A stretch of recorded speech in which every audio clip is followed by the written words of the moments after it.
Hi, hi everybody. There's a little bit of room over here in the corner. I know it's not the best view, but if you come past the chairs and over this way, same over in this corner. It's a side view, but there's room there. We still got people coming down, and we want to get everybody in the room. Okay. So if you don't mind, nice and tight and cozy, guys. A little bit of room over here and a little bit of room over here.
Whoopsies.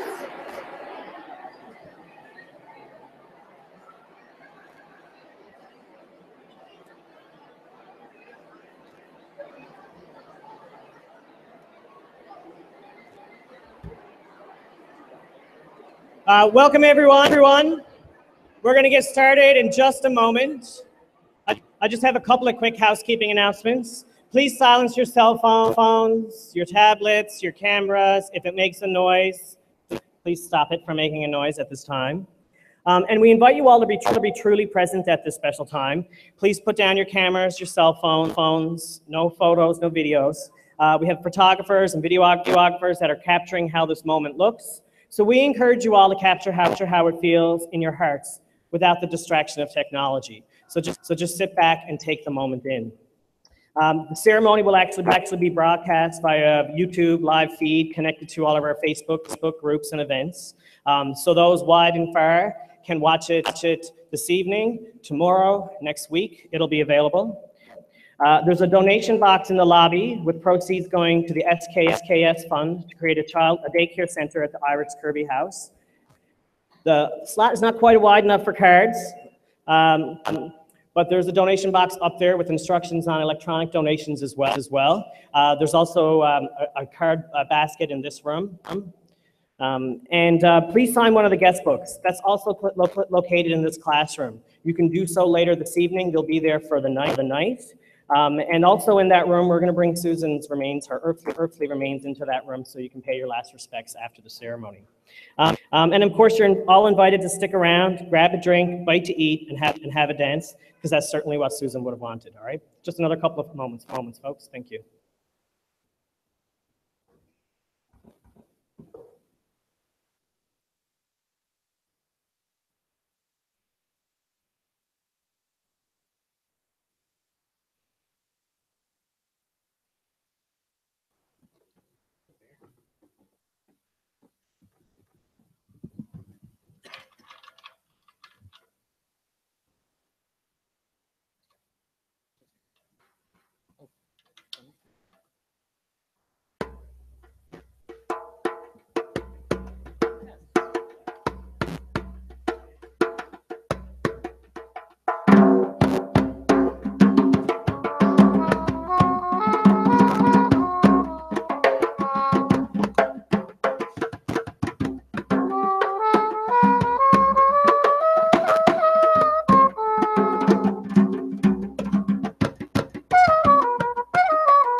was Patrick Boyle on the trumpet.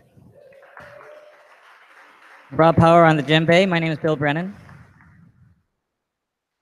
Wonderful to be here in front of so many of Susan's friends and family. That was Brian Baru's March, a loved tune of the family, and this is a tune of mine called Lullaby.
Bill Brennan, everyone.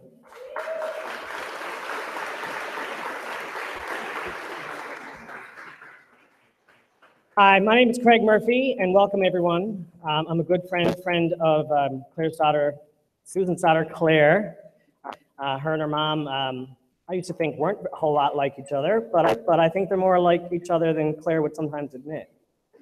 So it's a great honor to be here today. Rick, I thought for sure you were going to wear jeans. I did.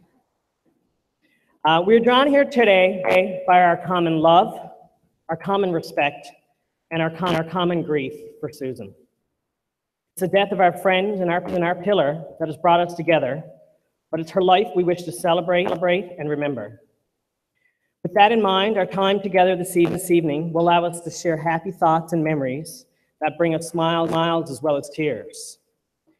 This is certainly an occasion for sorrow, but it's also an occasion for thanksgiving, because we are thankful for the gift of life and we are thankful that Susan lived among us, for she did so much in her time.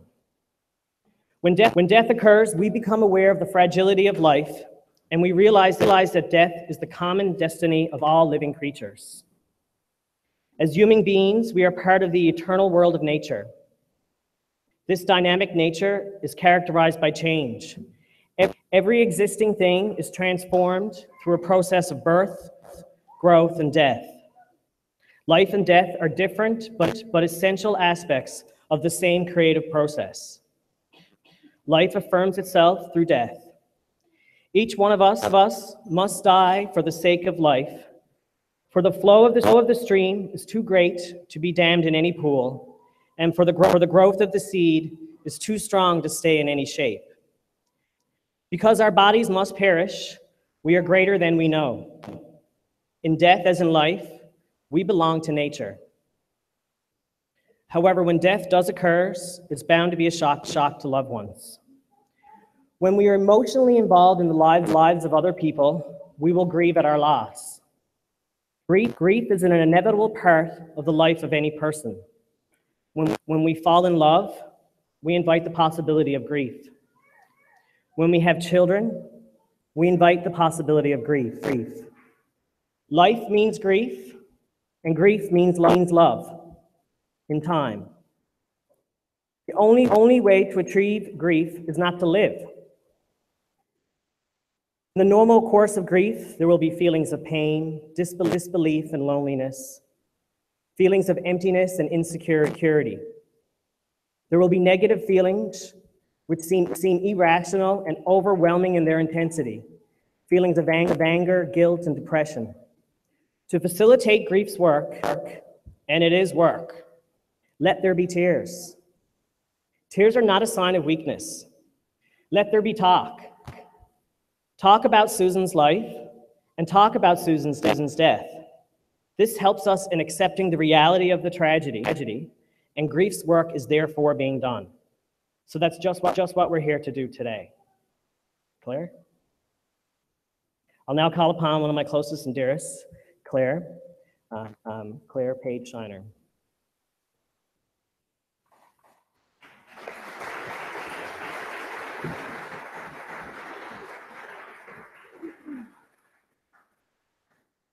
Hi. Sometimes I forget who Susan was to everyone else. I knew her committees, her activism, and all her extracurricular activities. But for me, she was something else. She was my mom, who was proud when she ran into me at the grocery store wearing head-to-toe purple, including her shoelaces, because it all matched, and I would certainly approve. She was my mom who started a new recipe at 7 p.m. that required rolling each individual piece of pasta by hand and arranging it artistically in a pan. She was my mom who never used plastic bags long before it was cool. She was my mom who had me drive her to Gander to get flights because she wouldn't cross a picket line. She was my mom who would carry food scraps everywhere and anywhere to get them to a compost pile. I live on her route from her work to the ship, and Fridays we would find compost in our shed. During her last hospital stay, she was collecting compost, cramming it into individual milk containers, and hiding it from the cleaning staff. She was my quirky mom that everyone in the city seemed to know, and that's reflected in the amount of people who are here tonight celebrating her life. My mom and I had a rocky relationship. It wasn't always easy, it wasn't always pretty, but through it all, there was a lot of love. There were times I was unbelievably grateful she was my mom. When at 17, I walked into Junctions on New Year's Eve with my legal age boyfriend and all his friends. Trying to be cool, I immediately saw my parents. Of course, it was a Mark Bragg show. What did I expect? I boldly bought them a drink. They gave me a look that said, "You know this isn't okay." But I think they were a little proud I was there, and they didn't have me thrown out. At 18, when I found out I was pregnant, it was the easiest conversation a teen could have with her mother. She sat with me at the clinic. She slept with me that night when I cried. There was no anger. There was no disappointment, just pure support and love. Later in life, when the timing was right, I had my daughter Maggie. My mom was in the room for the birth. She joked that she knew I was in a lot of pain because I didn't notice she was wearing socks and sandals. I'm so grateful she was there, especially since she was too ill to even make it to the hospital after Izzy's birth. She was the most amazing grandmother. She had so much to give. She was creative and fun. She would take 2 disposable cups, a string and a rock, and make a game that would entertain Maggie for hours.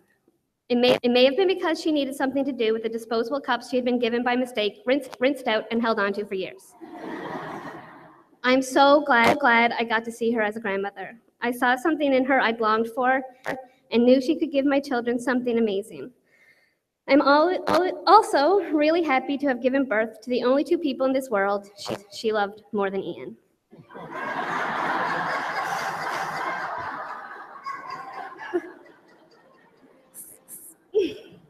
Silver linings are always there, and one of them for me was how much my relationship with Ian has grown over the past few months. I knew this made my mom happy. I sat with my mom through her first round of chemo, and because of a mix-up with her blood work, we had hours to kill. We talked about everything and nothing that day. She was so optimistic but realistic. Her goal was to make it to my father's 70th birthday, and mine would be around so the baby inside me would get her first bus ride to the library with Nana. We talked about my building plans in Hearts Delight, and it never once occurred to me she would never see the cabin we were building. That day she told me, on April 24th, St. George's Day, she had felt completely healthy. She had turned the compost pile. That had been the moment she thought to herself, everything was going to be okay. She had beaten the cancer. She felt there was symbolism in it being St. George's Day because that was her father's middle name.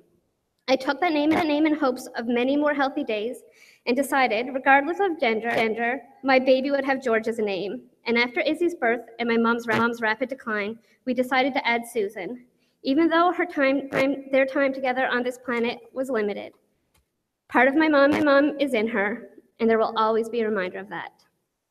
Once the chemo started, she immediately grew weaker. She sat in silence, with one arm receiving the medicine we had hoped would cure her, and the other hand resting upon my pregnant belly, as her second child did somersaults inside me.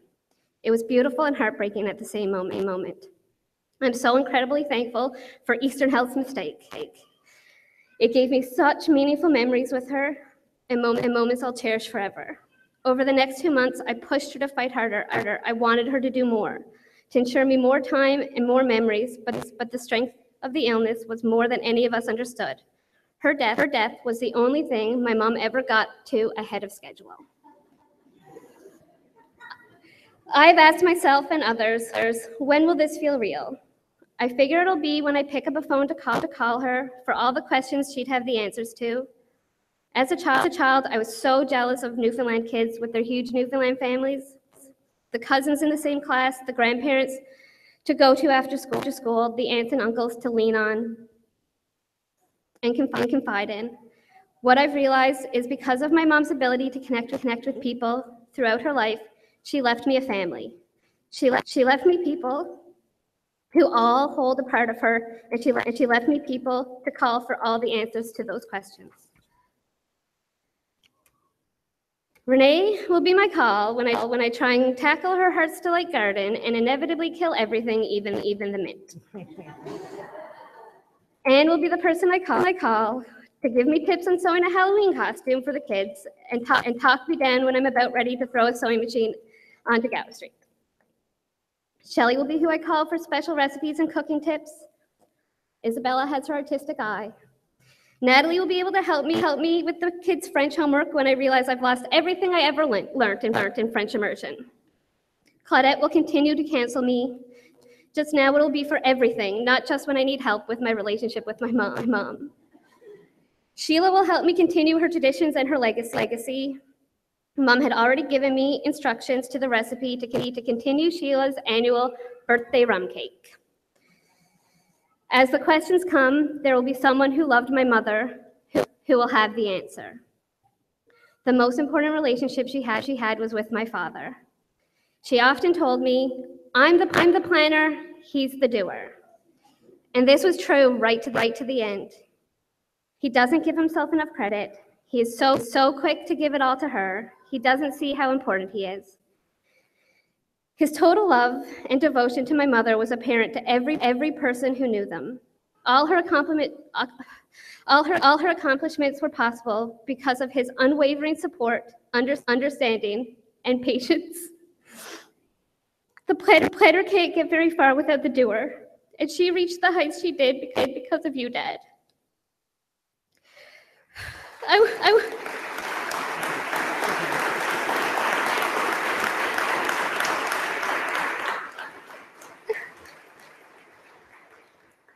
want to finish up by thanking everyone who's been by our side through these past few months. It was so incredible how many people wanted to help, and we couldn't have got through it without you. Everything by sitting by her bedside to keep her company, cleaning and cooking to keep the house manageable, tiling a bathroom, putting off a fundraiser. Meals arrive daily. The help hasn't stopped. His freezer is full. My loving friends got together and paid for the venue for the service tonight. The list of people who offered to speak and perform was so long we would have been here for a month. The love we've been shown is astounding. Thank you all for being here. Thank you all for loving her.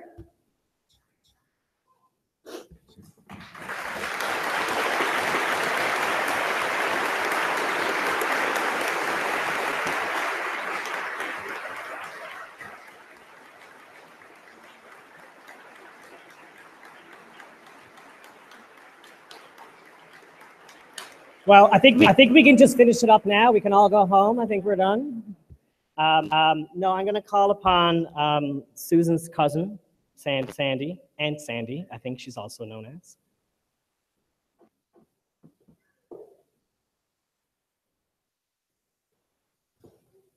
Oh, that's a hard act to follow. And I'm using technology, which I have never done before, thanks to my granddaughter.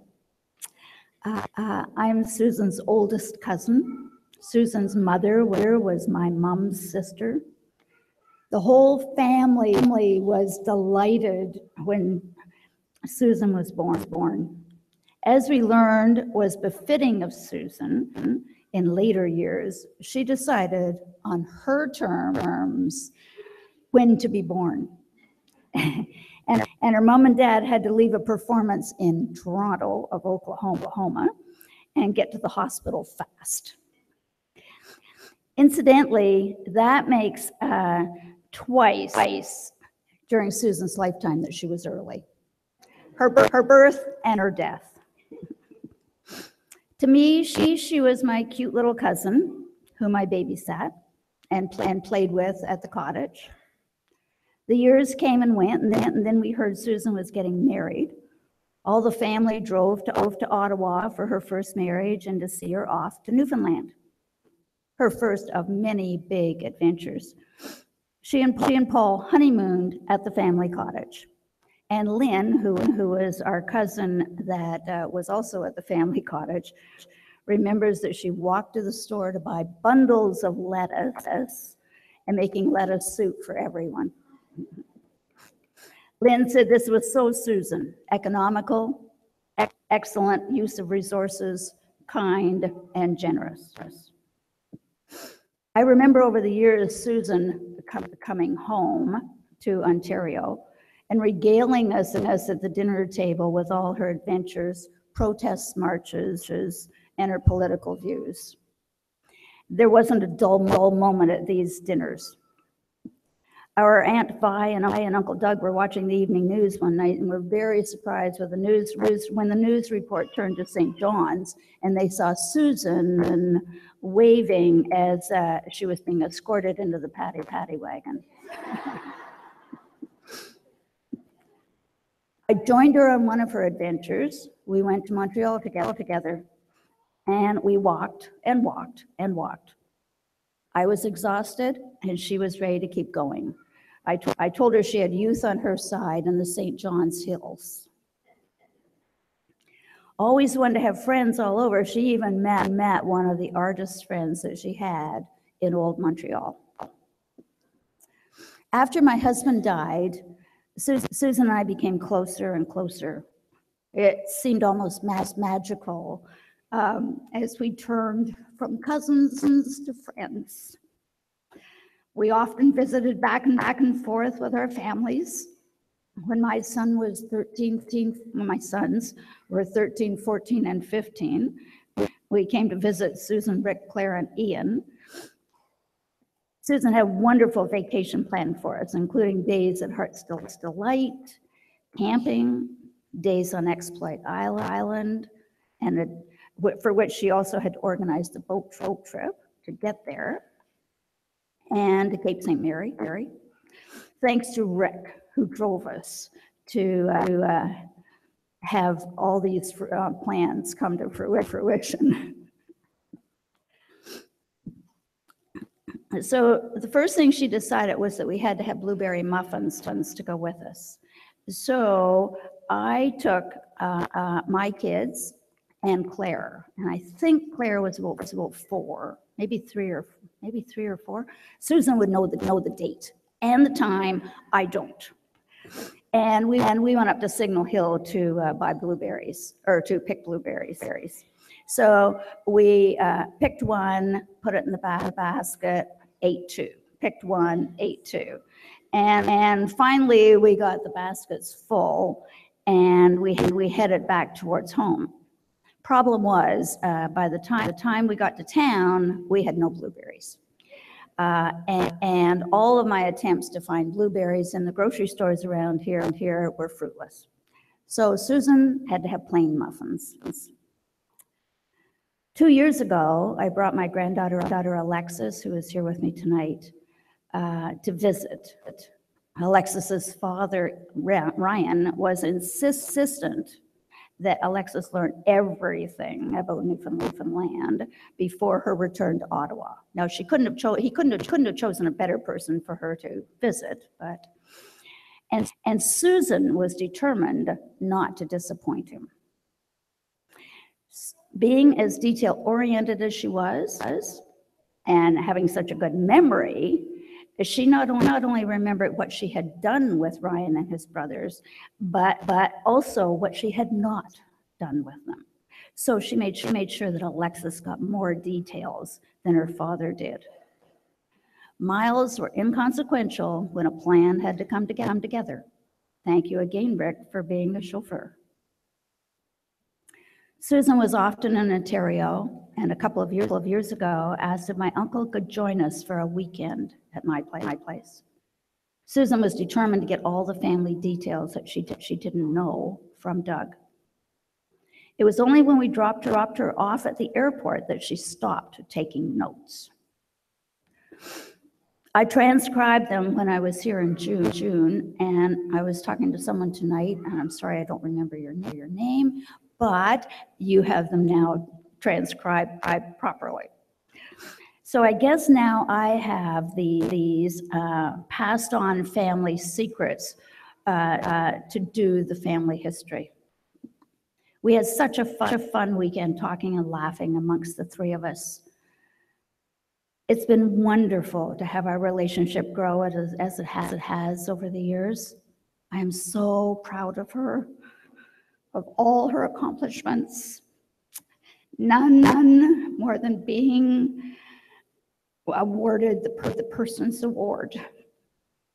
I'm going to miss the fun we had together, as well as our long conversations on the phone. I'll miss you, Susan. Cheers.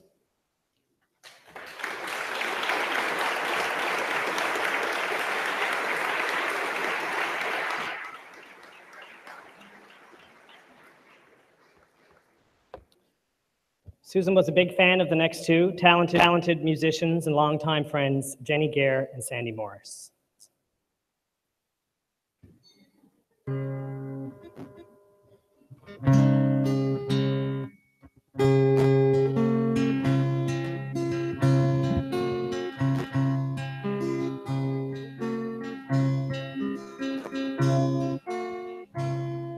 When I was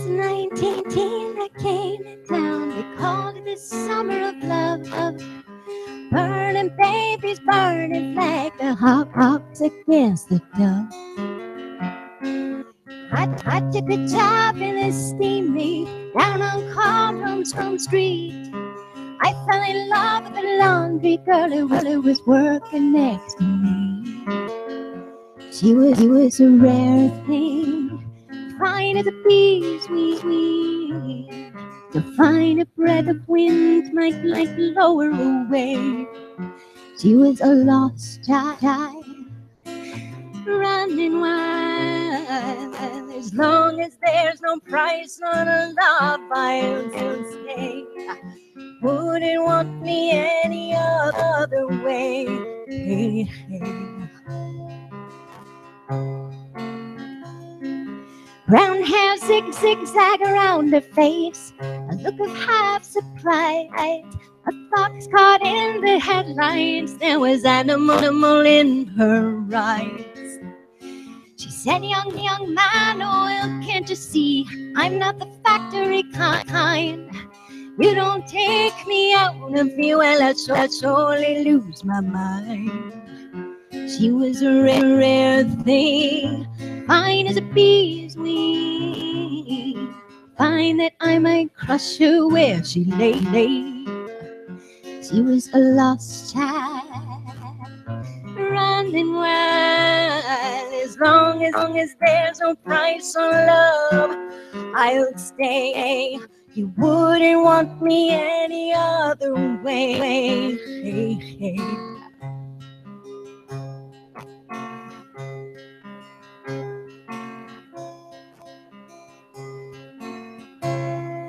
We busked around the market towns and picked fruit down in Kent. We could tinkle lamps and pots and knives wherever we went. Then I thought that we settled down, get a few acres dug, fire burning in the hearth and the babies on the run. But she said, oh man, you foolish man, surely sounds like him. Might be Lord of half the world, but you're not on me as well. She was a rare thing, fine as a bee's wing. So fine a breath of wind might blow her away. She was a lost child, running wild. As long as there's no price on love, I'll stay. You wouldn't want me any other way.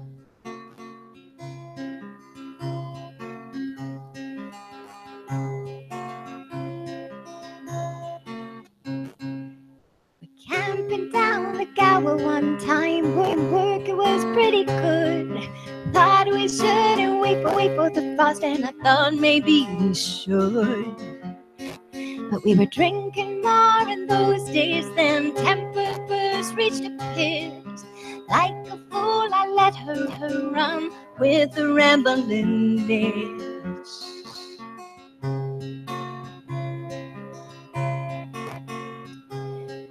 Last I heard, she's sleeping rough, back on the Derby beat. White horse in her hip pocket, a wolf found at her feet. They say that she'd been married once, a man named Normandy Brown. Even a gypsy caravan was too much settling down.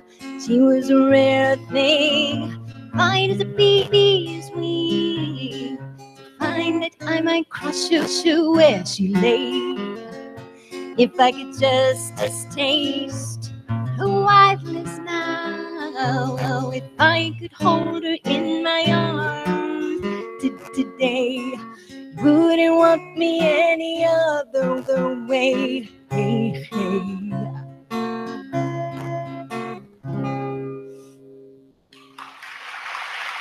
Thank you. Thank you. We're gonna sing a couple of Susan and Rick's favorites. This one Susan really loved. It's a Don McLean song. It's called Vincent.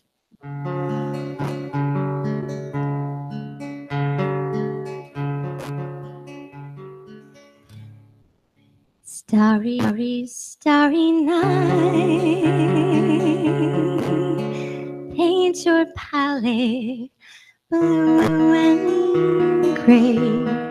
Look out on a summer's day with eyes that know the darkness in my soul, like shadows on the hill. Sketch the trees and the daffodils, and catch the breeze and the winter chills in colors on this snowy linen land. Now I understand what you tried to say to me, and how you suffered for your sanity, how you tried to set them free. They would not listen, they did not know how, but perhaps they'll listen now. Starry, starry night, flaming flowers that brightly blaze, the swirling cloud of violet haze reflect in Vincent's eyes of china blue, colors changing hue. The morning fields of amber grain, the weathered faces lined in pain are soothed beneath the artist's loving hand. Now I understand what you tried to say to me, and how you suffered for your sanity, how you tried to set them free. They would not listen, they did not know how. Perhaps they'll listen now, for they could not love you. Still your love, it was true. And when no hope was left inside, on that starry, starry night, you took your life as lovers often do. But I could have told you, Vincent, that this world was never meant for one eyes beautiful as you. Starry, starry night, portraits hung in empty halls, the nameless heads on frameless walls, with eyes that watch the world, and they can't forget, like the strangers that you've met. The ragged men in ragged clothes, a silver thorn, a bloody rose lies crushed and broken on the virgin snow. And now I think I know what you tried to say to me, how you suffered for your sanity, how you tried to set them free. They would not listen. They did not know how. Perhaps they'll listen now.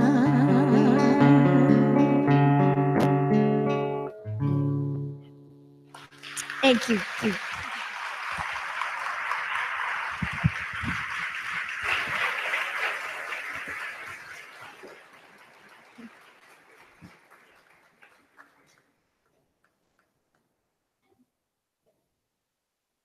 I'll now call upon close friend and colleague from the Irish Kirby House, Sheila. Sheila?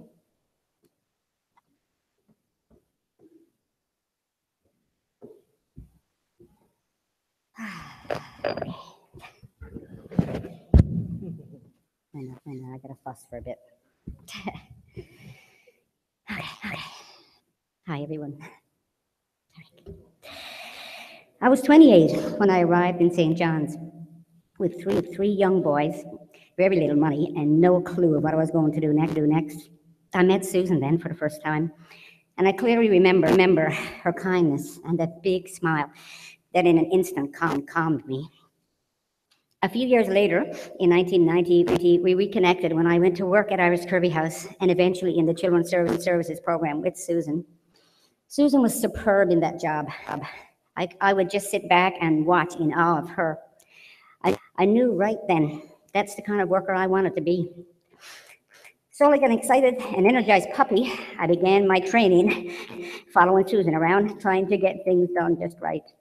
I learned very quickly from Susan that it wasn't a matter of doing things a certain way. It was a matter of being and believing a certain way. Susan had incredible integrity and a belief system that was unshakable. She carried that with her at all times, not as a shield held high, but rather as a part of her actual being. With her arms open wide, she invited people in. I marvel at her commitment to the children she worked with. Susan could help create memories out of just about anything, it seemed. She would try and entice the children to get outside as often as possible, no matter what the weather was like. She would take kids to art galleries and ask them what they saw and what they liked and why they liked it. Then, once back at the shelter, she'd set up all the easels and paints so the little artists could go to work. The next day, there would be a special art show, and Susan would just step back and watch as each child beamed with delight as their mothers complimented them on their creations. Susan loved helping the children, especially with their Halloween costumes. One year in particular, Susan asked her co-worker and friend, Claudette Morris, to bring in her sewing machine to work. Susan sent out a request to all the staff to look for specific items in their closets. Draperies, feathers, anything colorful, furs, and the list went on and on. I'm sure, Rick, you might have been missing a shirt or two back then. Together, she and Claudette made costumes for every single child in the shelter that year, done exactly as each child wanted. 25 years later, one of those children was referred to Claudette for counseling, and she clearly remembered her clown costume, and she remembered Susan too. That's how Susan was, always creative, willing to do whatever was necessary to ensure that children's experiences at the shelter were good ones. Susan was really good at enticing her co-workers and friends too to lend a hand and join in whatever she was up to. Her passion was infectious. One couldn't help but be pulled in. Over the years, Rick saw more than his fair share of carpentry odd jobs at the shelter. Something was always in need of repair, and there was never enough money. So what else could you do when the love of your life was an expert carpenter? Poor Rick. Susan felt so strongly about the injustices around her that the only way to counteract it for her was to push herself beyond what was needed, even when that rattled others sometimes. She cared so deeply. She could always see the bigger picture. She clearly saw how the dots were all connected, and that caused her even to work harder and strive for others to understand. Susan often talked with me about the price that was paid for her commitment to the work, not the cost to her, but more so the cost to Rick. She knew she could work the long, weird hours and give so much because Rick took care of everything else. She knew how hard he worked at carpentry and also with parenting in her absence. Too often, Susan said she would come home after an exhausting few days of work and had very little left to give to home. What energy she could get going went to Claire and Ian. Her happiest times with you, Rick, were the times you both could escape the heart's delight. It's amazing how just a few days out there would remove any trace of regret she felt, and she would just bounce back to work on the floor on Monday morning and ready to take on the world all over again. When I lost my partner, Frank, to this terrible disease, both Susan and Rick were so supportive. Susan helped organize and even read at Frank's memorial service. Years later, when I was lucky enough to find love again, I married Larry on the back steps of our cabin. Once again, Susan was there with me and played a very special part in the ceremony. She's been there for the saddest and the happiest moments of my life. And I'm honored to be here for her today. As a parent and a friend, Susan loved to take every opportunity to gather people together, to go on interesting events and make special events into extraordinary events. She loved it when people tried new experiences for the first time. I remember one such adventure when she towed me off to a sound symposium event. There was a guy making smoke signals using a salt fish, and another guy next to him with some weird noise coming from a homemade instrument, keeping perfect time with the odes that floated above his head. Susan took one look at my face and could only muster, oh dear. Another time, she had me talked into going to Corpus Christi Church, which was hard to do, at lunchtime with my son, Stephen, and a nephew, Keegan, and to hear this really great choir, she said, from somewhere far away. Well, we went, and the place was filled, so we had to go all the way to the front pews. We sat there for over an hour listening to what sounded like the highest pitch opera I've ever heard. Eventually, I couldn't take the embarrassment of the boys covering their ears any longer, although I wanted to do the same. So we made the long walk from the front of the church to the escape door at the back. Hours later, Susan called to say, I'm so sorry, she gave me the wrong church. Oh my. I recall another adventure when Bev Doyle and I took Susan shopping for a dress for Claire's wedding. Susan would walk around the stores until something caught her eye. She proudly displayed her first choice to us. The dress had probably a dozen different colors in it and something like a sunset explosion pattern on it. Bev and I immediately looked at each other and shook our heads in harmony. Nope. Selection number 2 would have been lovely for the garden in Heart's Delight, but not for Claire's wedding. We enticed Susan to try on a lovely purple dress, and when she stepped out of the dressing room, we knew by a smile on her face that she knew it was the perfect one. Watching Susan take steps in her new non-Birkenstock shoes was like a child make her first steps. And she did it with the same determination too. She'd fumble a bit, but she kept right on trying. Susan adored children, all children, but no one more than her Claire and Ian. Claire, she was so proud of how you were with Maggie. She saw you being so loving and clear and kind, and you had loads of patience. It amazed her. She was so happy. That wasn't even written down. I just said that. So it was her talking to me. She was so happy to meet and hold your Elizabeth. She knew that you were a great mother. Ian finally admitted last week something that Claire has known all along, and indeed that he was a mama's boy. Ian, I think your mother would have followed you anywhere that you played. She was so very proud of you and the sweet man that you are. As young children, you both were shown the world through her eyes. I saw a picture of you just the other day at your house that was taken when Nelson Mandela landed in St. John's. There you were, set up on the bonnet of the car with both your fists held high in the air. You were always included in every part of your mother's life, in every way. The protests, the celebrations, the folk festivals, the music, the meals with friends, the winter walks, and endless talks. You were there for all of it. Susan's love of life and people and the planet kept her tremendously busy. She always had a list of things that needed to be done. Rick said recently to me that if Susan was born tomorrow, she would never get to the end of that list. So what are we to do now? What task will we take on to help Susan with that list she left? My task showed up, one of my tasks showed up the day after Susan died. My friend runs an Airbnb in the city. I noticed his Facebook page that said a couple had landed in St. John's from Regina for a 3-week tour around the island and were horrified to realize that not one rental car was available.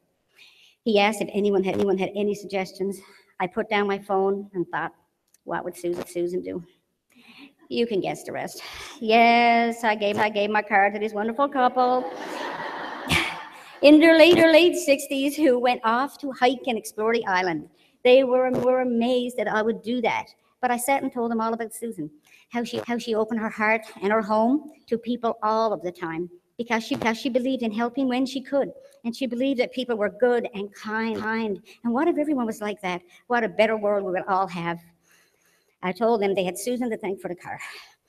All I know for sure was in that moment, I felt really connected to Susan and felt great comfort in knowing no matter what happens in my future, whenever I struggle with what to do next, all I need to do is ask myself, what will Susan do?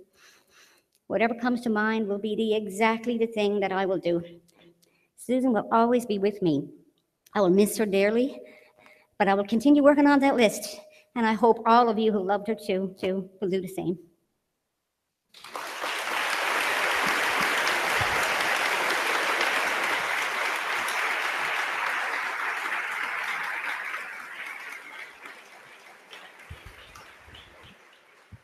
Thank you very much, Sheila. I'll now call upon longtime friend Linda Ross, President of the Provincial Advisory Council on the Status of Women.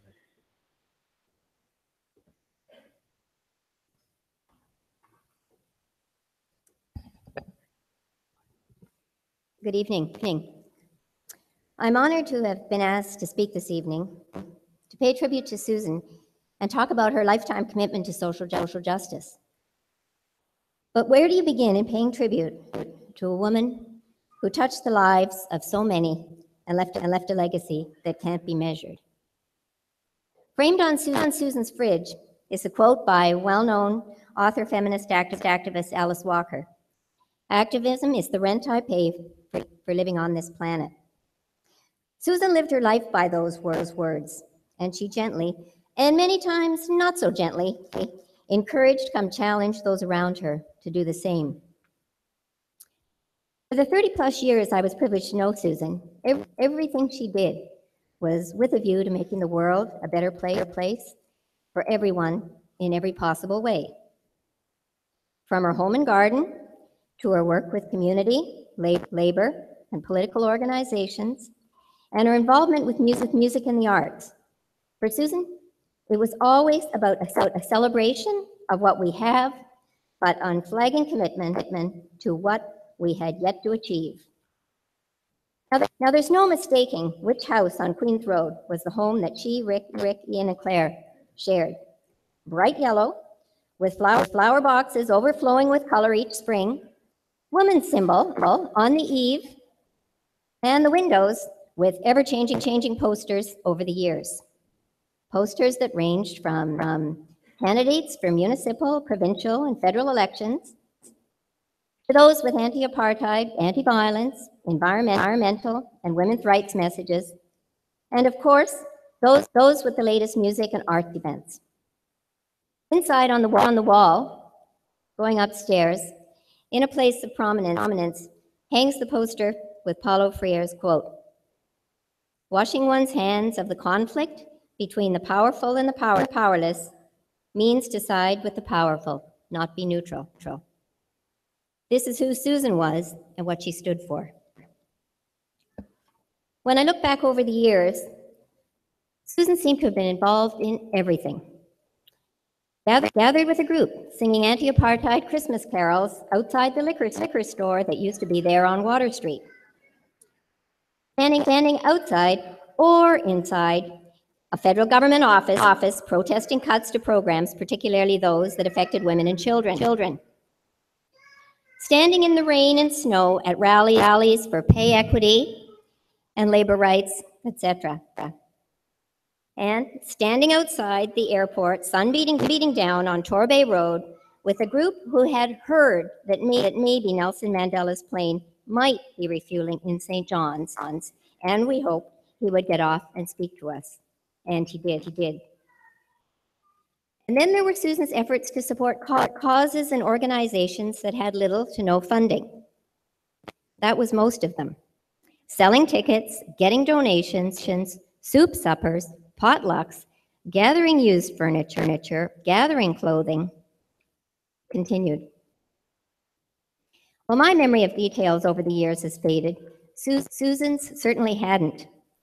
And during the past few months, visits with Susan were about reminiscing and looking back through the countless binders she kept of the history of events and organizations.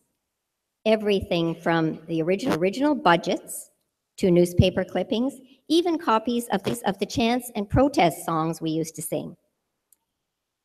Susan believed it was important to record the history, in part to appreciate how far we'd come. But it's an unfinished binder, and she felt we still have so much more to do. Amongst the many issues Susan was dedicated to, labor rights was fundamental. Her involvement ranged from working with colleagues to unionize Iris Kirby House, to being an active member of CUPE, sitting as national co-chair of CUPE's Women's Committee. Susan stood shoulder to shoulder, supporting her union sisters and brothers on many a picket line over the years. Susan was also a proud member of the NDP. Don't think there was ever an election campaign, provincial or federal, that she wasn't involved in actively. I don't think there was ever a convention she didn't attend. There were many things to admire about Susan, but for me, it was definitely how principled and determined she was. Her activism and commitment to social justice wasn't just as a participant at an event. Though she organized and attended many, she believed that if you really wanted change, you had to get involved, and you had to be prepared to stay the course, and Susan did. She was on countless boards and committees during her life. But not one to sit back, Susan rolled up her sleeves and got stuck in. She always seemed to be writing letters, developing resolutions, working on bylaws, working on mission statements, looking for information, looking for answers, much of which didn't generate immediate results. But Susan was nothing if not tenacious. If you wanted change, you had to be continuing to work on it. She was a firm believer in accountability, not only for herself, but for others and the organizations she was part of. Susan didn't hesitate to speak up when she felt an organization wasn't following its mission, delivering its stated program, or meeting the needs of staff, constituents, and clients who were to be served. After all, her activism was always about working together to make things better. The circle of people Susan counted as friends, colleagues, and allies is as large as it is diverse. We know that Susan loved nothing better than to have family and friends come together to laugh and share music and stories, and often talk about the next issue that needed to be tackled. She would have loved to have been here this evening. It's difficult no longer having Susan with us, but she'll always be with us in spirit. That little voice inside saying, this isn't right, we need to do something about it now. We believe that we all have different routes to achieving the destination of equality and justice. And to that end, she made a parting request of us. Peace, take care of each other and the planet.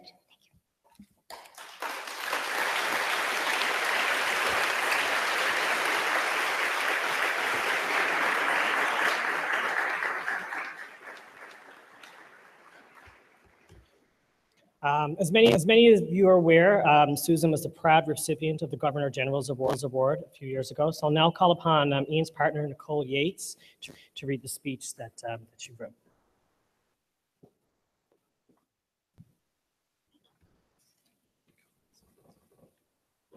Good evening. Thank you for this honor. When my mother, Dorothy Morrow, was born in 1917, discrimination against women had been written by men into Canadian law. Emily, Henrietta, Irene, Louise, and Nellie, women of my grandmother, Susan McEwen's generation, had begun to speak out about this injustice, articulately challenging the status quo and working toward the inspiring success of October 18, 1929. By the time I was born in 1951, a few more doors were creaking open for some women, but sexist attitudes were still deeply entrenched. Then by the 70s, I started to hope that feminist consciousness raising and our generation's articulate challenges to the status quo would transform our society person by person, relationship by relationship, community by community. I remember feeling it's there, equality is within our reach. I was wrong. It's 40 years later, and we do not have gender equality. For many women, sexism is still layered and tangled in with racism, classism, ableism, ageism, and homophobia. The St. John Status of Women Council, friends who have known me in my community for more than a quarter of a century, nominated me for this award because I have not given up, because I refuse to accept inequality. I'm known as a social worker who will work in partnership with any person who wants an ally in her or his struggle for respect, for fairness, for dignity, for equality. I am a worker who knows that my union, the Canadian Union of Public Employees, is a social movement committed to the equality of women, fighting for and achieving contracts that prohibit discrimination, raise wages, improve benefits, and provide safer working conditions, giving us more choice and more control in our lives. I am a voter who will campaign tirelessly for political candidates who are committed to equality issues and tirelessly against candidates whose ideology will deepen inequality by anti-feminist, anti-choice, or anti-union proposals and platforms. I will not give up. Thank you.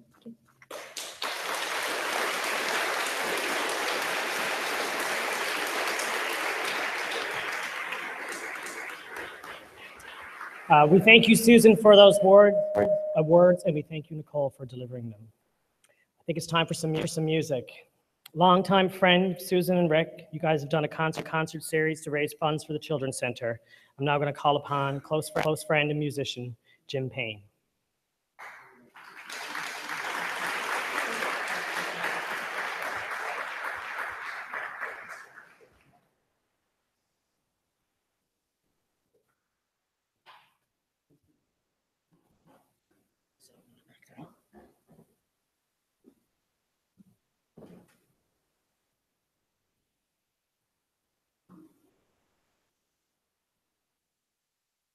Hey, there, yes. So I was going to just say a few words about her involvement in the music and art scene, because I heard someone say a few days ago that they were surprised to hear that of Susan's involvement in music and the cultural sector generally, you know, and I was surprised to hear that really until I reflected that, like so many things in which she was involved, especially in the cultural sector, Susan was really more active as a builder, a facilitator, a support to the people who were doing the work publicly. And of course, like in so many things, the people who work behind the scenes and that area never really get the credit that they deserve. But when Susan and Isabella St. John and Elaine Y. Kreschuk here developed a vision for the Good Entertainment Festivals back in the late 1970s, and particularly the one at Lomond in Grossmore National Park, it was absolutely pivotal to the revival of interest in our own traditional music and song. It really set the standard for so many of the festivals that came after it, and gave massive impetus really to the revival that had started just a few years prior, because it accomplished a number of things. It brought a large group of the old guard of traditional performers together from across the province and provided a long overdue recognition of their contributions to our cultural fabric, since many of them had really been largely ignored for the previous 3 decades or so, as we were being actively educated out of our culture. And because of that, a number of young people discovered a huge repertoire of our own music and singers and musicians who performed it. far beyond what we have learned from family members and others in our own isolated communities around the coast. It really jump-started the revival and fostered relationships between younger people and the old guard of traditional musicians, the effects of which are still seen in Newfoundland and Labrador music today. And like so much of Susan's work, it was a political statement. It's hard to believe these days when traditional music is mainstream, but at that time, it was really hard to get a traditional song played on the radio. The idea of bringing the stories of ordinary people to a wide audience through folk music was a radical thing. And there were no shortage of people around to tell us so, especially since we had been branded as Canada's happy province. No one was going around saying, "Poppy, sing us a song about poverty, hardship, and tragedy" in those days. I first met Susan in a folklore class in the mid-'70s, and our paths crossed a lot after that through folk festivals. Our children were in the same chronically underfunded daycare for which we started the children's concert series to raise money, involvement in various political campaigns and causes. But I was always really, really struck by her patience. I mean, she was able to navigate her way through meetings between people of different points of view, knowing exactly where she wanted it to go. And just when you thought you were there was another question, another comment, gently leading the discussion to her preferred outcome. Always with a smile, always with such patience, such incredible patience. I remember saying to her one time, it reminded me of the old saying about, patience is a virtue to be practiced when you can. Found seldom in a woman, but never in a man. And she was a great example of that. I'll be frank. I mean, sometimes it was absolutely infuriating. You just wanted to get on with it. But I can't think of a time when the outcome wasn't better for her approach. So I'll sing a couple of songs here. And talking to people before, the common theme tonight seems to be a reflection on the passing of time. And the second one is an old, in deference to her navigational skills and her love of traditional music. It's an old seafarer's hymn, and I hope you'll join me on the refrains to that one. Whoops.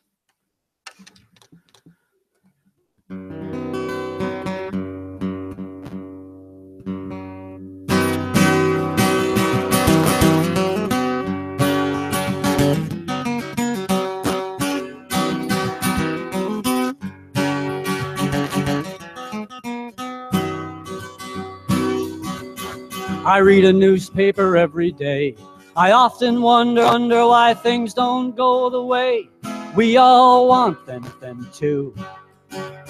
With peace on earth, no trouble or strife, why can't a body lead an ordinary life? It should be everyone's due. Time marches on, you gotta stay strong if you want to right wrongs. It takes so long, and day after day, a world away, it goes on and on.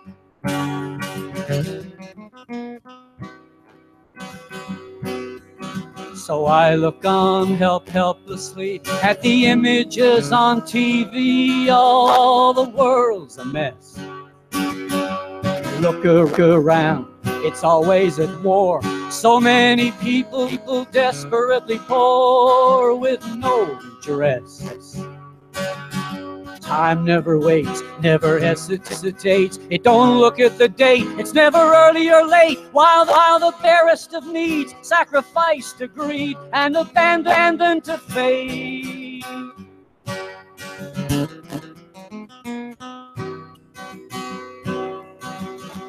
Right here in our beloved home, we're turning over every stone with hope and cheer for better times as we press ahead. A bigger slice of the daily bread that's made right here.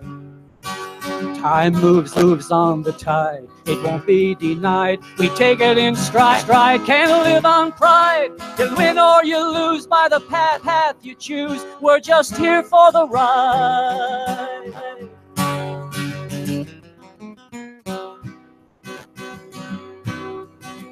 Then when you deal with your own hardship case, kinda puts everything else in its place in troubled times.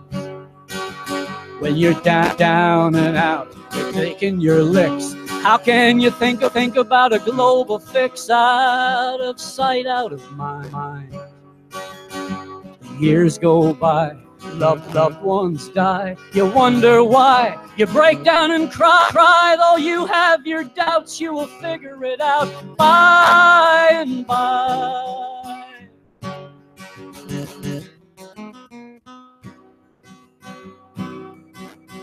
Yes, the world's ills are many and deep. How many secrets could you keep if you had the key? The thrill of living lies in the fray, not in giving the game away. All the mystery. Time slips away, you work and you play. Sometimes you stray, kneel down and pray. Then you get up and go. Take it blow by blow, come what may. Day after day, come what may, time slips away.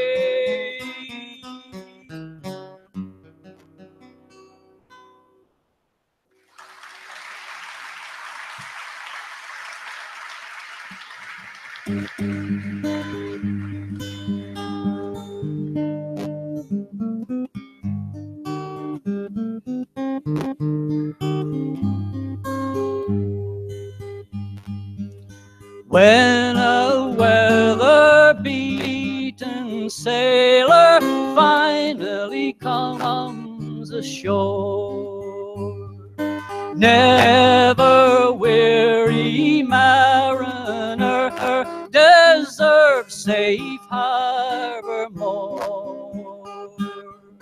Then my wandering spirit flies far from out my weary breast.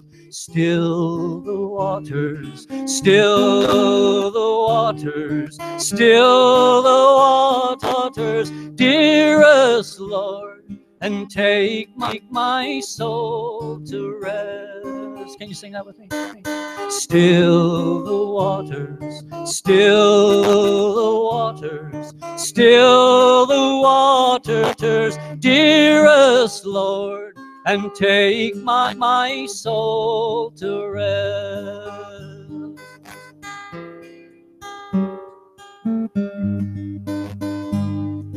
Ever blooming are the joys I leave for paradise. No more wild winds, thunderous noise, nor storm clouds dim the sky. There the sun is ever shining, whose beams are seen but by the blessed. Still the waters, still the waters, still the waters, dearest Lord, and take my soul to rest. Still the waters, still the waters, still the waters, dearest Lord, and take my soul to rest.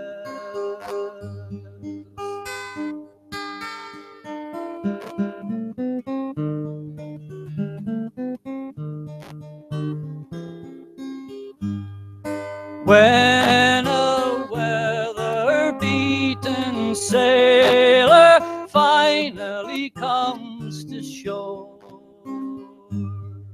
never weary mariner deserved safe harbor more. Then my wandering spirit flies far from out my weary breast. Still the waters, still the waters, still the waters, dearest Lord, and take my soul to rest. Still the waters, still the waters, waters, still the waters, dearest Lord, and take my soul to rest. Still the waters, still the waters, still the waters, dearest Lord, and take my soul to rest.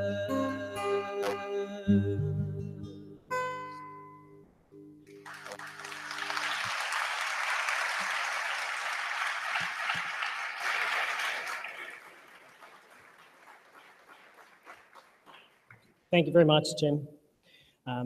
Susan had many friends at Daybreak, and so I'll now call upon Gail Brinston, who's going to speak representing for the staff and volunteers.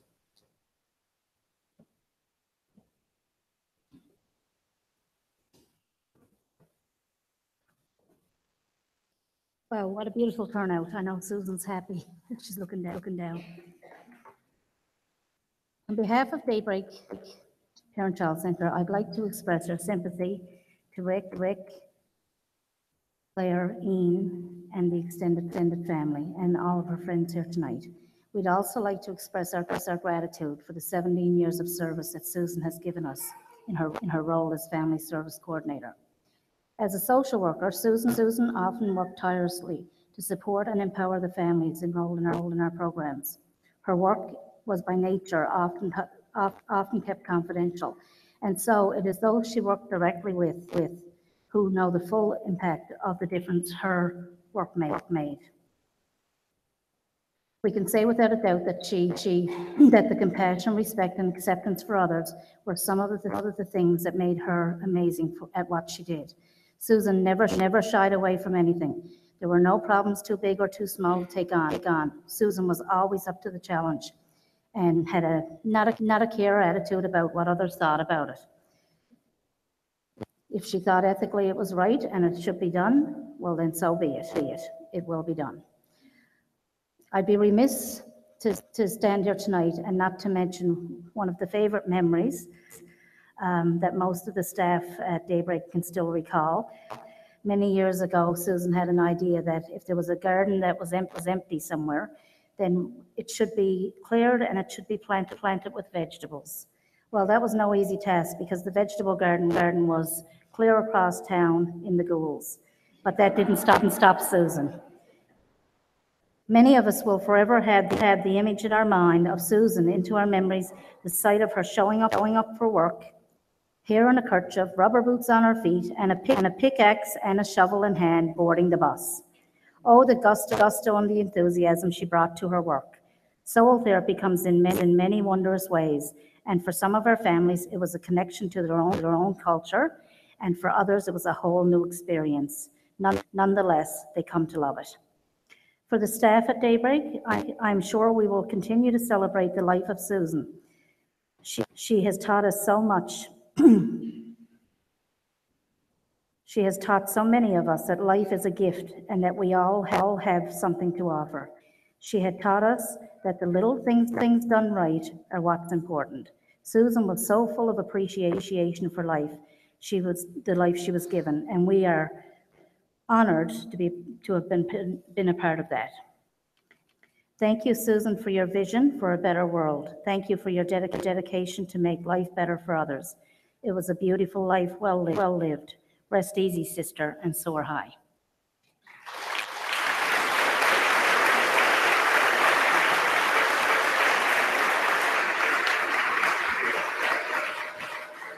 Thank you very much, Gail. I'll now call upon close friend and colleague and former director of the Daybreak, former executive director, Paula Rogers.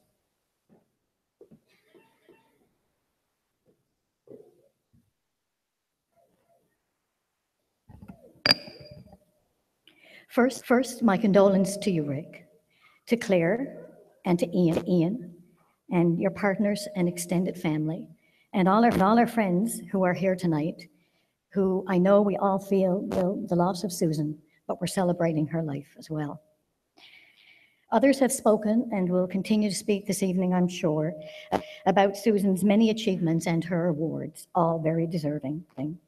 But it is as a social worker that I know Susan best. There are few social workers who have accomplished what she had accomplished, and who have shown the commitment, the unwavering commitment to causes that Susan has shown. The day Rick asked me to speak this evening about Susan, I was with a friend, also a social worker, and we were remembering Susan.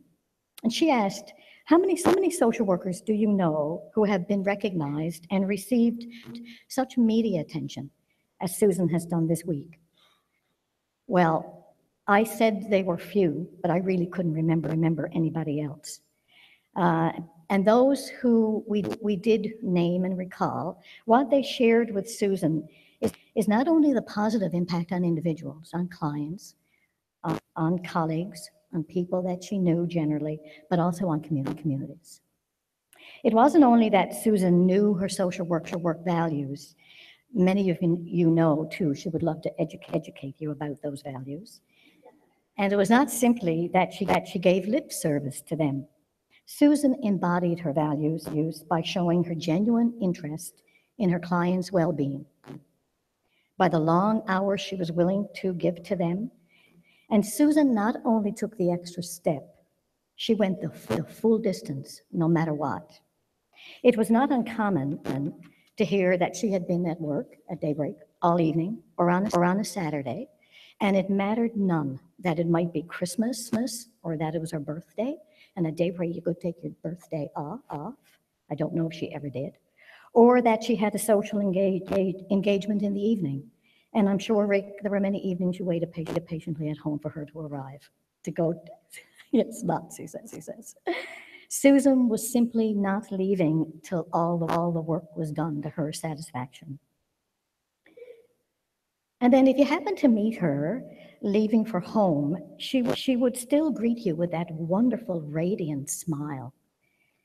One day, having spotted her out walking and smiling at the world, because that's how she looked, I commented about it to her, and she said, still smiling, it's so beautiful to be out walking. She also confessed, though, because she did not wear glasses, she could not often see passers-by. So she thought it best to smile at everyone and everything.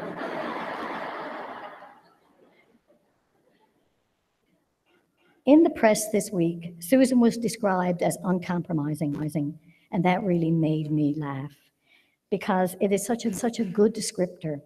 In her determination to get things done, Susan was uncompromising. But uncompromising does not mean unkind, because Susan was so kind. And it does not mean aggressive, because Susan was so gentle. But the word does mean adamant and unwavering, and I love this about her.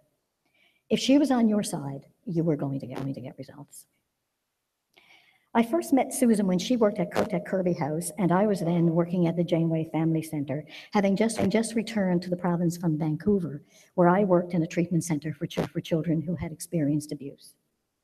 Susan was offering a workshop on the best ways to intervene with children who had witnessed partner or family violence, and I was very interested in learning what she had to say. I listened, I learned, and as current as I thought I was, Susan was brilliant.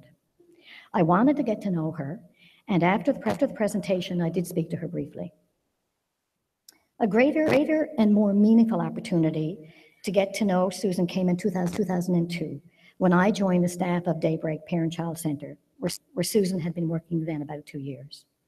For the next 10 years, I had the good fortune to work closely with her. Daybreak is designated as a parent-child center, and it strives to meet and does the diverse and complex needs of children and their families. And Susan was exactly the kind of social worker that many of the families of Daybreak required. Someone who worked tirelessly, unselfishly, both with them and for them. Someone who did not get discouraged with setbacks or when progress was slow. And she was a social worker who would not tolerate outside systems treating families unfairly or insufficiently. She genuinely cared about the work she did with children and with their parents. I visited Susan at her home in early June and had a wonderful conversation with her. One of the things, many things we talked about that I believe she thought important to tell me about was a visit that she had made to a family that had attended Daybreak. Now, it did not surprise me to learn that Susan had visited this family last year while on vacation and out of the province. Who else would do that? The family had attended Daybreak when their son was about 4 years old, and Susan had invested an incredible amount into this family. The little boy, suffice to say, had experiences that no one at his age should have endured, and he was timid and he was frightened. While at Daybreak, he hardly spoke, and when he did, it was to a very few select people. Susan wanted me to know towards the end of her visit with this family that the young boy, who would now be about 11 or 12, came to her and quietly said, "I'm no longer afraid." Obviously, the work Susan had done with this family made a difference. And to my mind, this one family can stand for many, many more that she worked with over the years. I believe that Susan exemplified her values as a social worker in all that she did, in everything from her advocacy to her day-to-day interactions with people. Listen to these excerpts from the Social Work Code of Ethics, and I quote, "Social workers challenge injustices, especially injustices that affect the vulnerable and the disadvantaged. Social workers uphold the rights of clients to be offered the highest quality service possible. Social workers advocate for fair and equitable access for clients to services. And social workers do not tolerate discrimination of any kind or treat people unfavorably based on discernible differences." Now, this is not to suggest that Susan went to her code to find her values, not that that would be wrong to do, but it does, however, suggest to me that the way Susan lived her life coincided with these values. And how did she live her life? Well, we were texting not that long ago, and she proudly told me about the birth of her second granddaughter, Elizabeth. She texted, and I quote, "She," referring to Elizabeth, "is fine, and so am I. Love and gratitude are still my themes," unquote. End of quote. And it was these themes of love and gratitude that I believe animated Susan's full and abundant life. And it is love and gratitude which she would have also sensed and appreciated, I think, from all of us gathered here this evening to celebrate her life. Thank you.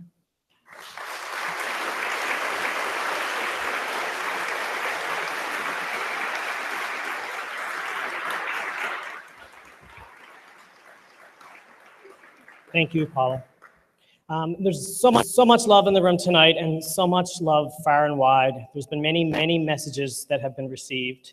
We've chosen just one, like a lotto. All of the messages have been received and are very much appreciated, but I will read this one now. It's from Debbie McGee. I first met Susan 32 years ago when I moved to Newfoundland.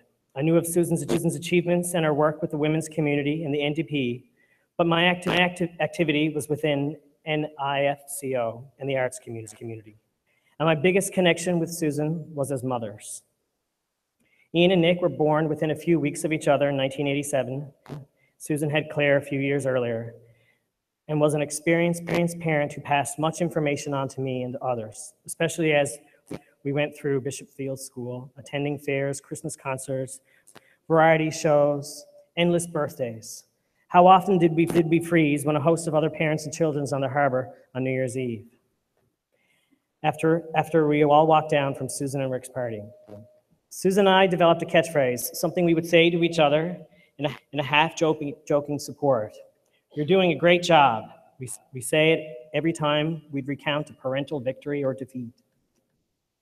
Years went by at an unbelievable rate. The kids left home. Rick and Jerry bonded over baseball, our get-togethers and socials, and including the Friday suppers at the ship. Susan's awards and achievements continued to mount, but our next major connection was as two couples experiencing cancer. Susan with uterine cancer and Jerry with brain. I was so happy that Susan seemed to make it through and she was an endless comfort to me after Jerry passed. When her cancer returned this year, she wanted to give me this news in person. And indeed, we did cry together. I was blessed to see her a few times in the past month, and I give her a goodbye kiss the day I left for Ireland. My heart breaks for Rick, Claire, and Ian, and their family, for Susan's friends, and for Susan's colleagues, and for myself. But Susan, you did a great job.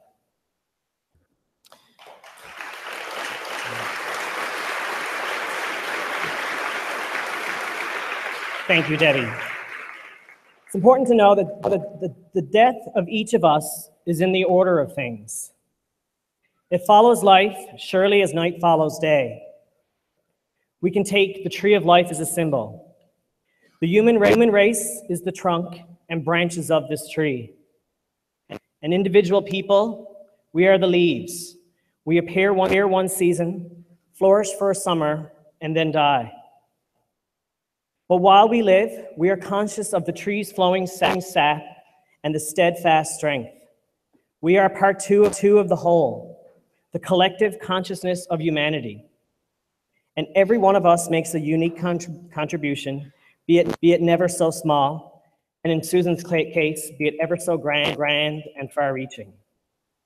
The physical reality of Susan has gone, but the tree remains, and it is the greater because of her life and her death. So it will be for us as well. While we are here, our task is to live our life fully, to seek happiness, and to love each other. With that in mind, I will call upon our final speaker of the evening, close friend. I know you volunteered together for many years, both board members on St. John's Status of Women's Council, close friend Lynn Moore.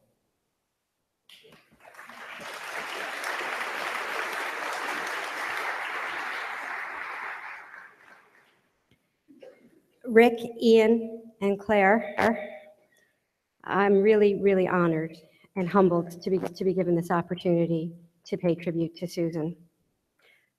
To Susan's many close friends, co-workers, union sisters and brothers, I share in your grief at Susan's passing. Rick, Ian, and Claire, I cannot fathom your loss. I'm very sorry, but I'm also joyful to have known her. I met Susan in 2014 when I joined the board of directors of the St. John's Status of Women's Council. Susan brought many things to the board: a clear voice, 40 plus years of being a feminist leader, kindness, that memory. She amazed me with her memory. And though it was razor sharp, she prefaced almost everything with, "I may be wrong," or "I may not have this quite right, but," and then she would detail with surgical precision her memory of whatever it was we were talking about. And at the next meeting, she would confirm that what she had said was correct because she went back and checked her notes. She had notes for everything. But those prefaces were important to her. She had less faith in her memory than everyone else. Or perhaps it was not a lack of faith as much as an unwavering commitment to the truth. A willingness to allow that others may have a better recall. A willingness to look at things from all sides. And this was how she approached all the work she did. It was how she approached everything. During her work with the St. John's Status of Women's Center, Susan was one of the leaders in establishing supportive housing for women with complex needs, Marguerite's Place. The women at Marguerite's Place were in the forefront of her mind in the planning and development stage and in the operating phase. She sat with the women for hours on end and facilitated the creation of policies for communal living. She felt that they had to be a part of whatever was being decided about them. And nothing about us without us was her mantra. Equality, justice, compassion, and love. These were the ideals that motivated Susan. They were the pillars of her life. She did not just think about these things, she lived them. It was her work life, her home life, her family. While we were working together at the St. John's Status of Women's Centre, Susan was also working diligently to open the doors and the books at Iris Kirby House and O'Shaughnessy House, where she had worked years ago. She spent five years making access to information requests, and she would call me for advice and information. There were calls where she was so mad I could easily envisage steam coming from her ears. She faced public criticism and veiled threats, and she refused to back down. Rick described this as unbullyable. But more than unbullyable, Susan was able to stare down bullies and maintain kindness. And that is something that we don't see often, someone who stands up to bullies without being a bully. But she was kind in her resistance, kind yet unbullyable. She was that, and she was determined, she was dogged, she was unrelenting. Not long after her original diagnosis of uterine cancer, Susan asked me to apply to join the board of directors at Iris Kirby House and O'Shaughnessy House. Yes, I said. I didn't hesitate. But let me tell you, the management of Iris Kirby House and O'Shaughnessy House in the summer of 2016 was not a happy place. The government was threatening to cut off all the funding. The leadership was confrontational. The staff were under incredible pressure. And it is safe to say that the organization was in crisis. I hung up the phone from Susan and I thought, there is no part of me that wants to do this. But when Susan Shiner needs help, I am not saying no. And it has turned out to be one of the best experiences of my life. It's a whole ton of work, but the ship, I believe, is being righted. I think we're on a better course. Things are improving, and I think the staff are better able to do the wonderful work that they have always done.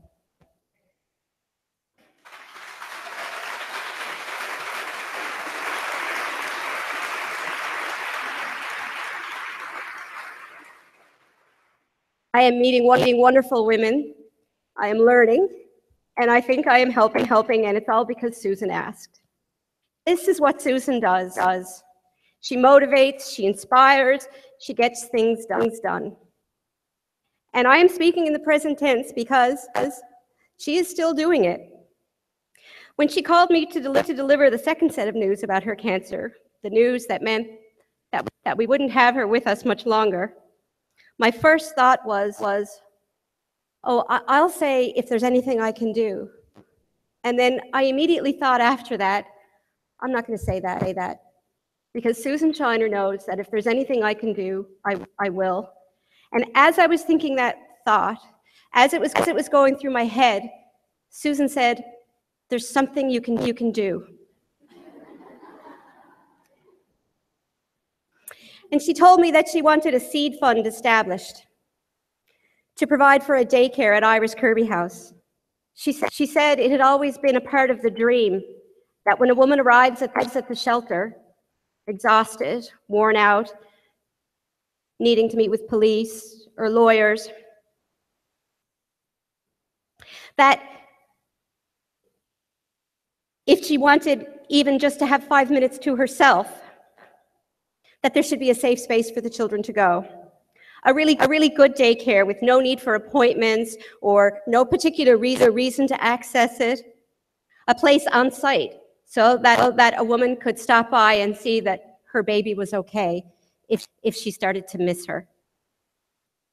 She wanted it staffed with trauma-informed staff. And she told me she wanted it called the SKS Daycare.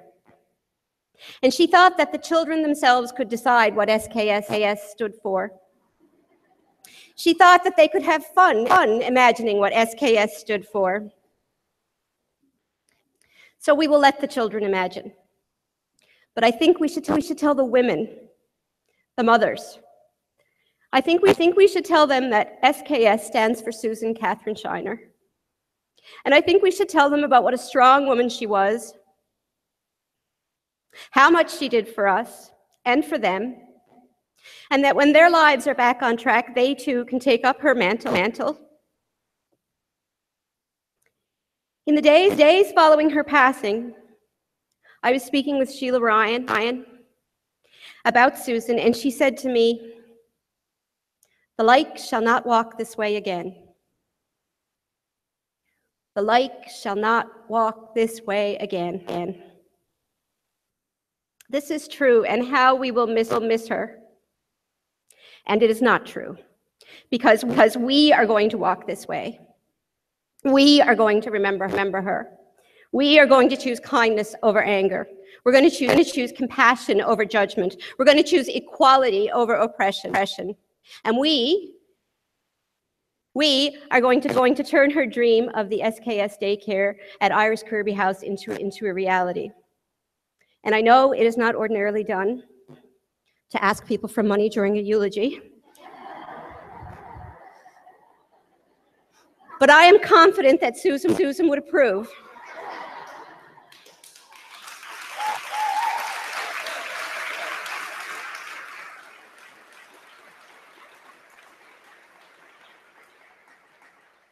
So as we honor her tonight, and as we remember her tonight, those of you that are here this evening, and those of you that are able to, you're all going to donate money to the SKS Fund. And we're going to keep doing her work. We will be the like, or we will try.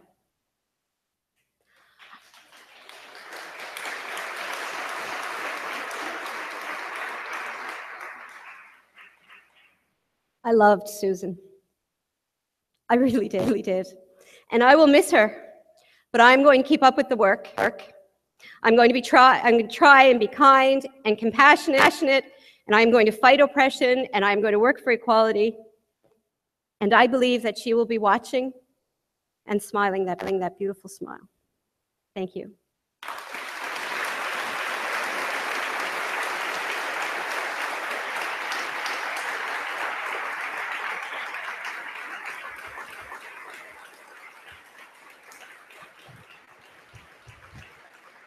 Thank you very much, Lynn.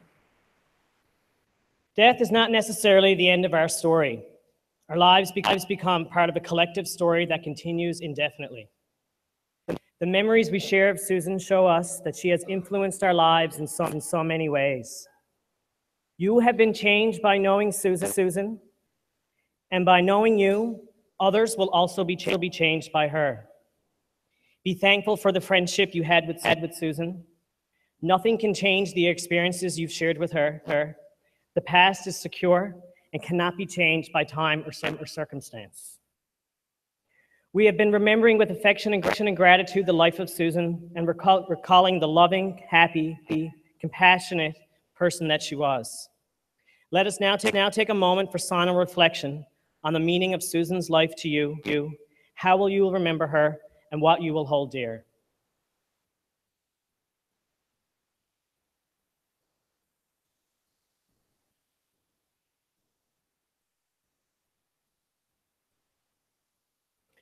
In sorrow, but with deep love and affection, we now commit Susan's body to its end, to be transformed into the ultimate elements of the world.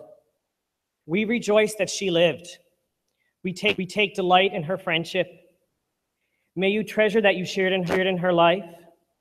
With love, we leave her in peace, and with respect, we bid her farewell. One of Susan's favorite bands and close friends, The Once, will now close out the ceremony in just a moment.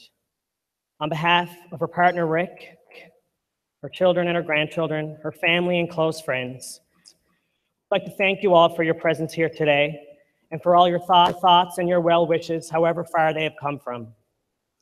We'd also like to especially thank everyone who took part in today's celebration and who have supported the family in the past few weeks and months. As we take our leave, we will remember that the best answer to death is the continuing affirmation of life. May the love of friends, joyful memories, and hope for the future give you the peace and strength to live your lives enthusiastically and beautifully. And in Susan's own words, I did my best to die in gratitude for the privileged full life I was given. I did die in love. I trust that all those who I love know how much I love them and how much joy, strength, and comfort their love has given me.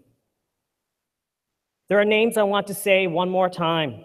My mind, hands, and hearts reach out to Rick, Claire, Ian, Maggie, and Elizabeth, and those who they love and who love them.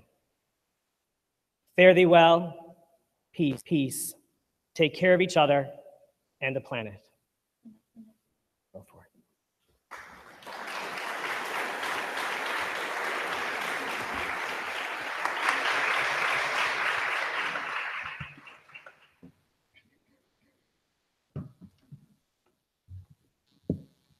Sit up a little bit more. So I got to spend a few, oh boy, moments around Susan. And I just love how often she said, I'm so grateful. I'm grateful for, and she had a list every time. Just love that.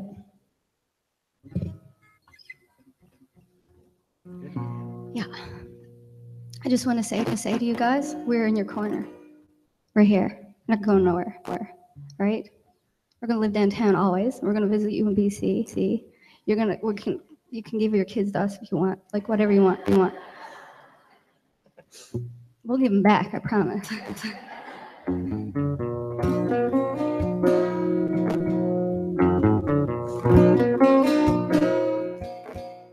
And I won't back down.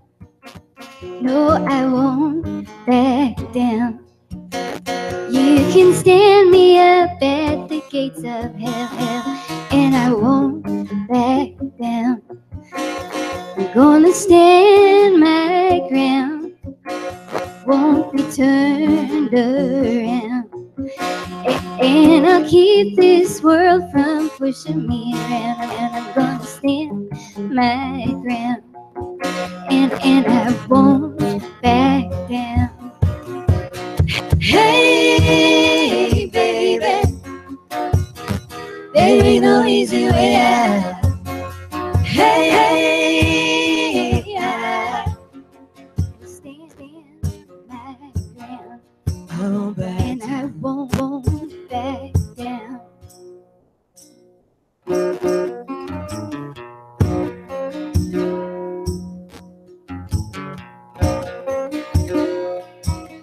Well, I know what's right.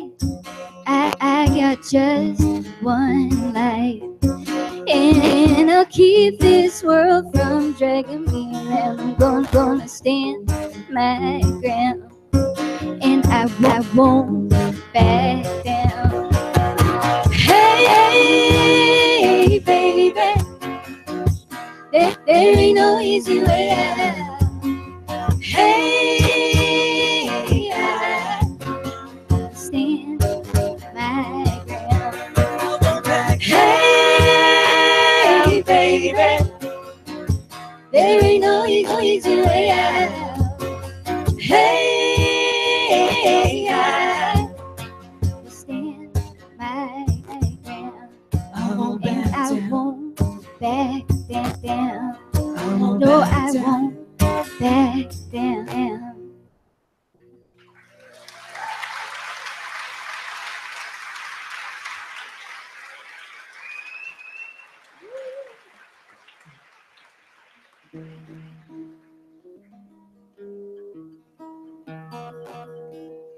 So I got a couple, Susan's still schooling us in music. Got a couple new songs, and now we're big fans of Phil Oakes, and I know how to say his name. And Fred Eagle Smith, I called him Ox. That's terrible. Yeah. But now I know that's terrible.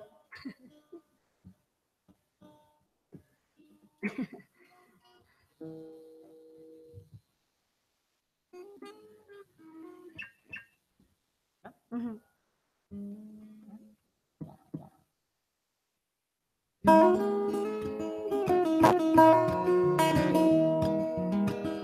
There's no place in this world where I belong when I'm gone, and I won't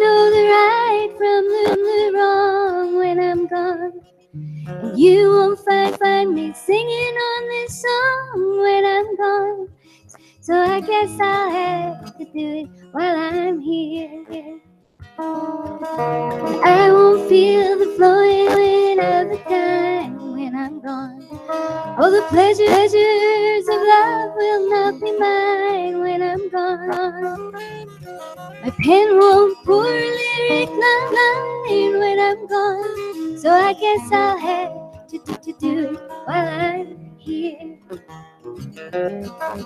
I won't breathe the bracing air when I'm gone. And I can't even worry about my cares when I'm gone. I won't be asked to do my share when I'm gone. So I guess I'll have to do it while I'm here. And I won't be running from the rain when I'm gone. And I can't even suffer from the pain when I'm gone.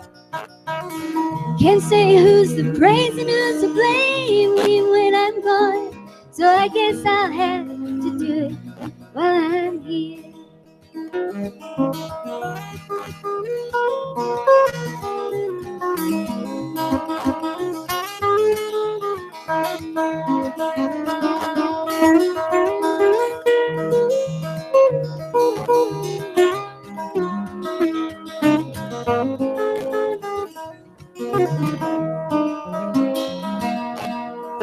Won't see the golden of the sun when I'm gone. And the evenings and the mornings wings will be one when I'm gone. Can't be singing louder than the guns when I'm gone. So I guess I'll have to do it while I'm here. All my days won't be dances of delight when I'm gone. And the sands winds will be shifting from my side when I'm gone. Can't add my name into the fight when I'm gone. So I guess I'll have to do it while I'm here. And I won't be laughing at the lies when I'm gone. And I can't question how or when or why when I'm gone. I can't live proud enough to die when I'm gone. So I guess I'll have to do it while I'm here. There's no place in this world where I belong when I'm gone. I don't know the right from wrong when I'm gone. You won't find me singing on this song when I'm gone. So I guess I'll have to do it. Oh, I guess I'll have to do it. Oh, I guess I'll have to do it while I'm here.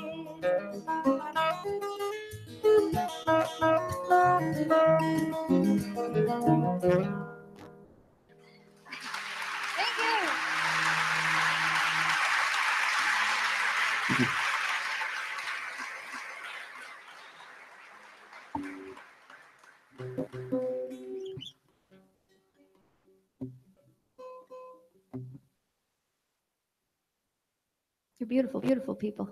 Every one of you. I can feel it. Big thanks to Rob Brown doing the sound here. Oh, yeah. Tonight.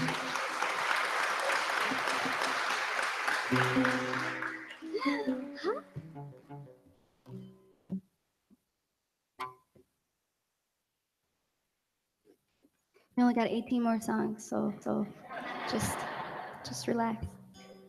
It helps to do this if your feet are getting tired. Yeah, if you've been Sway. sitting too long, It's like you feel like standing up, stand up. If you've been This helps. standing too long and you feel like lying on the floor, that's fine. That's fine go too. for it.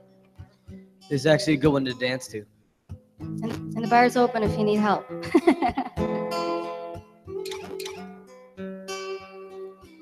Seems like I've been out here in stormy seas. That as long as I can stand. And it's like you send me another way. Every time I catch my breath. And I've trimmed my sails, set my course again, Lord, and again. Lord, if you can find me a place to land, my ship needs to come in. There's dark clouds to my left, Lord, and dark clouds to my right.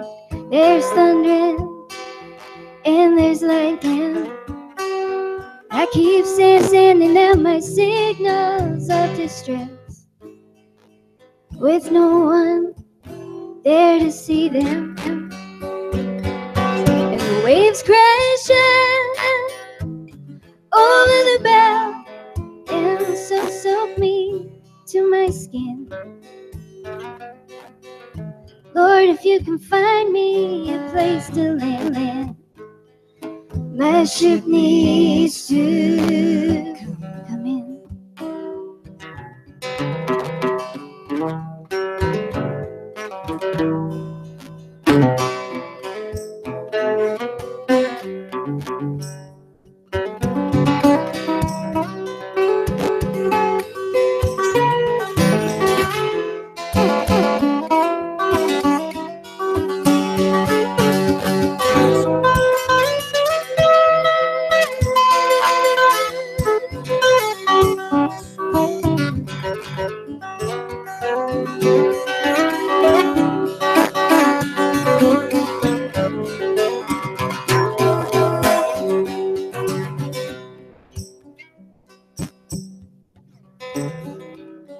If you could clear the skies, Lord, for just 1 minute, and I could see the stars,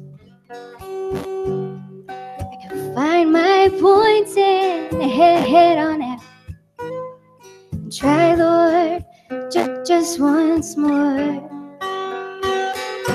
But Lord, I'm beaten and I'm broken, and my light is getting weak.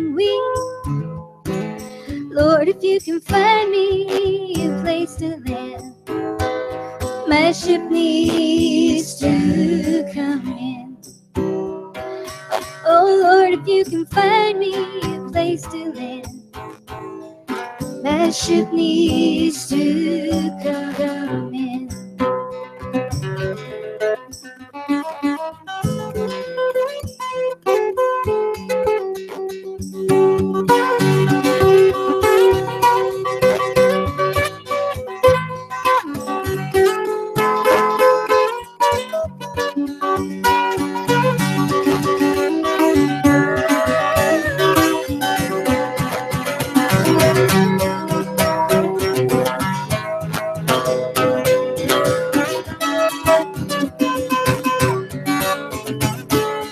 My ship needs to come in.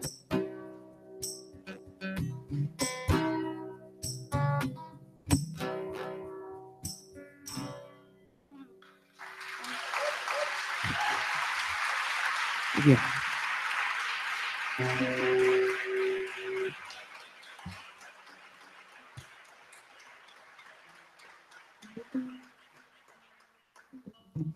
I got one more for you. Thank you so much, so much. Thank you, Susan. Yeah.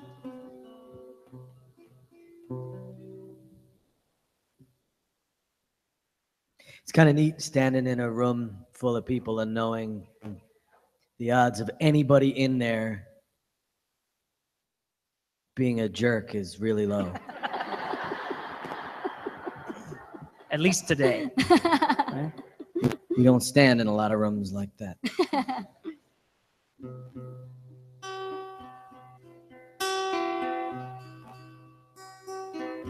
The birds they sing at the break of day. Start again. I heard them say, don't dwell on what is passed away or what is yet to be.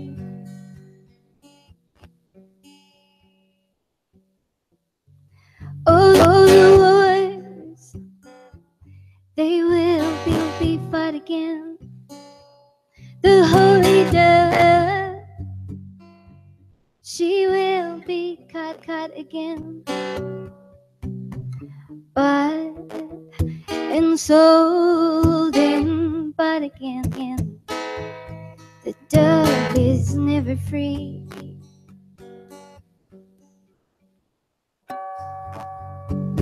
Ring the bells that still can ring. Forget your perfect offering. There is a crack in everything. That's how the light gets in. We ask for signs, the signs were sin. The birth betrayed, the marriage spent, the widowhood of every government. Signs for all to see. I can't run no more with this lawless crowd.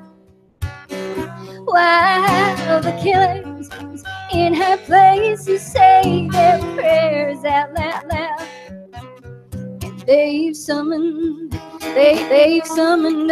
faith thundercloud, and they're gonna hear from me.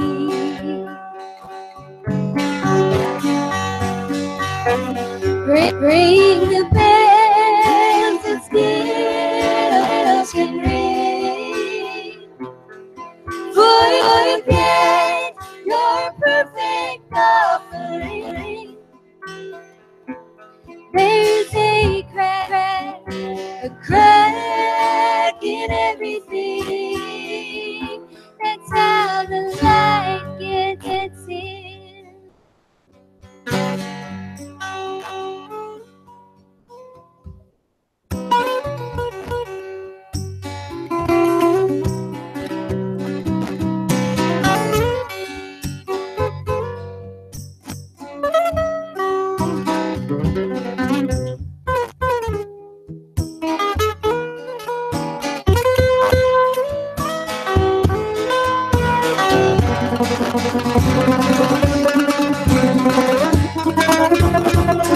You can have the part,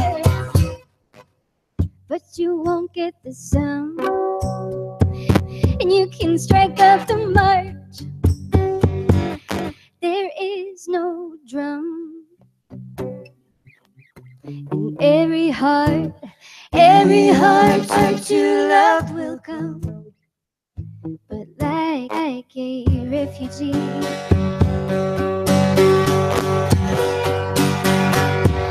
Ring the bells that still can ring. Forget your perfect offering. There is a crack in everything. That's how the light gets in.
Thank you, everyone. Let party begin. Food's here, bar's open. Come give these guys a hug and a kiss.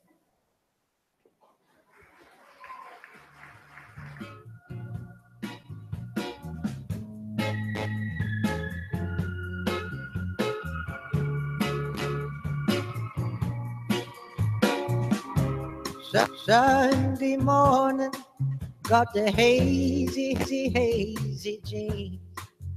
I turn to you and inhale you where you lay. Took a wonderful